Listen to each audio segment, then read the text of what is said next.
செங்கல்பட்டு மாவட்டம் ஊரப்பாக்கம் சுற்றுவட்டார பகுதிகளில் வீடுகளை சூழ்ந்துள்ள மழை நீரால் மக்கள் வீடுகளிலேயே முடங்கியுள்ளனர். கூடுதல் விவரங்களை செய்தியாளர் நவீன் வழங்க கேட்போம். நவீன், வணக்கம். அங்கே தேங்கி இருக்கக்கூடிய மழை நீர்லாம் அதுவா வடியிருக்கான சூழலோ அறிகுறிகளோ தென்படுதா நவீன்? அல்லது வடிய செய்யும் பணி ஏதாச்சும் நடைபெற்று வருகிறதா? இப்ப மழை அங்கு எப்படி இருக்கிறது? கள விவரங்கள். வணக்கம். கடந்த 2 நாட்களாக செங்கல்பட்டு மாவட்டத்தின் பல்வேறு பகுதிகளில் கனமழை என்பது வெளுத்து வாங்கி வருகிறது. நேற்று தினம் விடிய கனமழை கொட்டி தீர்த்தது.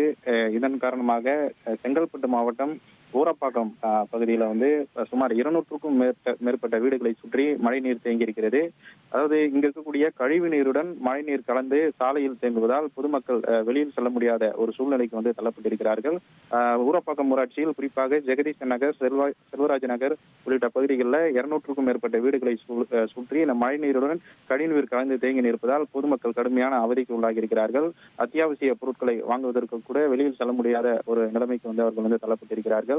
இங்கு தேங்கி இருக்கக்கூடிய மழை நீரை அப்புறப்படுத்தும் பணியில ஊராட்சி நிர்வாகம் ஈடுபட்டிருந்தாலும் நீண்ட நேரமாக போராடியும் இந்த மழை நீர் இந்த பகுதியிலே தான் தேங்கி இருப்பதாக இங்கு இருக்கக்கூடிய பொதுமக்கள் குற்றச்சாட்டை முன்வைக்கிறார்கள்.